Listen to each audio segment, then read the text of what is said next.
Welcome back on the Anglers Extra pregame show from Veterans Field to open up a 4-game homestand. I'm Dominic Cotroneo with John Schiffner. Time for the manager's show. Got an audience right here. Got a bit of an audience. Yeah. It's unbelievable. A little bit. Well, one of the guys is going to be leaving. It's getting popular. You got people coming in now. This is great. It's not like our catch of the day last year with Kyle Davis just messing with us every week. Oh my God! No, and you missed it years ago when Tommy Lawrence would intentionally walk behind the guys and do something silly, walk in a garbage can. He'd be doing something that's still on YouTube someplace. So yeah. But we got the peanut gallery here. That's great. As Dan would say, it's archived. But now let's talk about last night. Last night, Why? an ugly game. Well, it is my job, of course. Yes. But last night, ugly 4-3 loss. I mean, a lot of errors in the field, maybe some other things that happened. But from a manager's standpoint, what do you try to take away from an ugly loss like that? Well, we only lost 4-3. You know, you play ugly and you only get beat by one run. It tells you something about the character of the team, and you know that even though we play ugly, we're not too bad. So that's the the positive thing to it.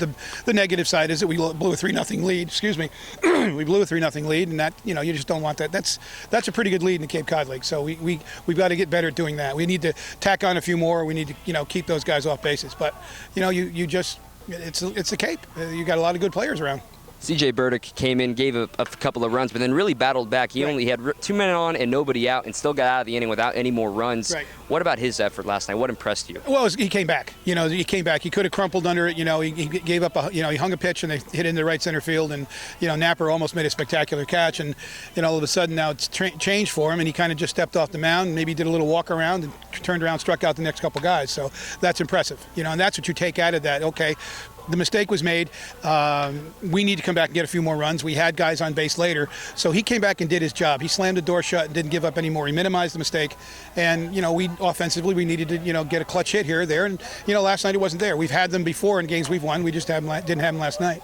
You talked to the guys before the season about dealing with failure, and that obviously applies to pitchers too. What do you think they have to take from that differently as opposed to being on the mound? You give up a few runs, but if you battle back like CJ did, it could lead to something else down the road. Right, and that's the thing. CJ's going to walk away going, okay, those last few batters, I need to be like that the next time out all the time. You can't turn it on and turn it off in the at-bat or in the inning. You've got to be consistent. And, I think he learned that, that's how he started to bear down there, and he did, and he was successful.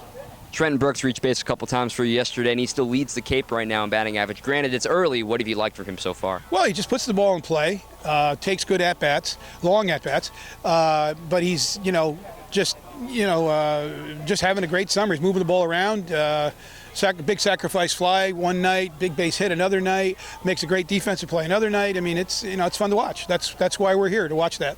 For him coming from Nevada, a smaller school, mid-major conference kind of deal with Mountain West, unfortunately not making the tournament, do you think he has the most to gain from a summer like this in the Cape? I'd say he's one of the guys that really does, because, again, they don't get the exposure that some of the other conferences do. But he got some exposure. He's on a watch list for Team USA. I don't know what's going to happen with that. So he's got some exposure. Being a two-way guy and a successful two-way guy can't hurt.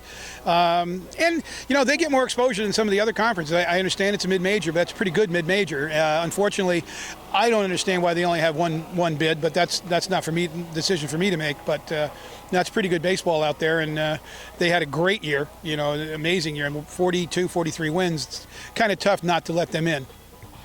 Speaking of Team USA, Garrett Hampson, this is his last game with the Anglers after his summer last year was cut short. Now this summer could be cut short. Before he maybe comes back, What did you like from him so far in these past 2 summers? Well, he's just been so solid defensively. He's struggling right now, but he's been hitting the ball on nose 2 or 3 of his at-bats. And, you always say it's a game of inches, and you go a few inches here or there, and he's got 3 or 4 more hits. So, he's been swinging the bat pretty well and playing a fantastic shortstop or second base. We wish him well. I want to see him make Team USA. Sort of, but I'd love to see him back here too. So it's a win-win for him, obviously, and that's what we're all about here. We're about the kids, and he'll be a good representative for both the Cape Cod League and Long Beach State if he does make it. And if he does not, he comes back home. He's got a home here.